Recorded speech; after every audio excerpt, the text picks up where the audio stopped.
semester. This is a really good start to the semester. It's really nice to see everyone's energy.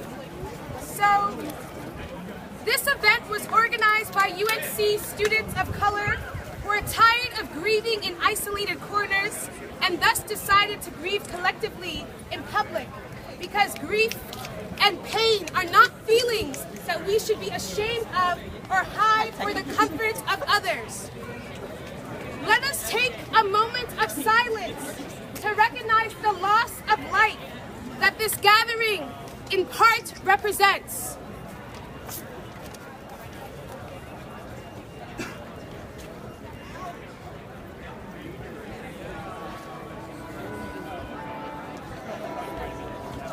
Ferguson, New York, Cleveland. The atrocities that occurred at these places represent the blatant disregard of Black lives and the lives of people of color that is normalized both in this nation and globally. These gross injustices that we hear about, and the many that we do not hear about, are not isolated instances, but are connected by the same white supremacist foundations. As college students who occupy a privileged space in higher education, it is our job to truly be critical thinkers. We need to start connecting the dots. We need to start being more aware and wary of how this white supremacist game operates both in visual and physical forms of violence, i.e. Ferguson, New York, and Cleveland, and also in more subtle forms. How does this insidious superstructure of oppression operate locally?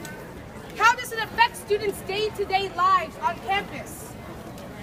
For example, what does it mean to be a student of color who has to walk past Saunders Hall, a site that glorifies the known founder of North Carolina's KKK branch, the KKK being a white supremacist terrorist group, while a brief stroll down McCorkle Place shows that the history of the people of color on this campus has been denigrated and has been diminished into a servile state, i.e.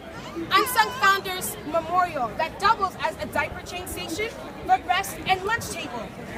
How does it feel to be a student of color, grieving the violence that is being enacted on your people, only to go on social media, Yik Yak more specifically, to be virtually attacked, belittled, and threatened?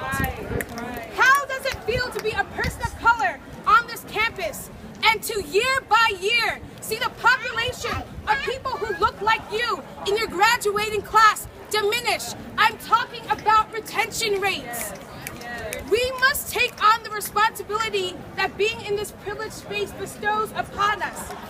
We must thoroughly investigate our university and ourselves in this moment that is truly bringing our nation's oppressive foundations to the forefront. Thank you.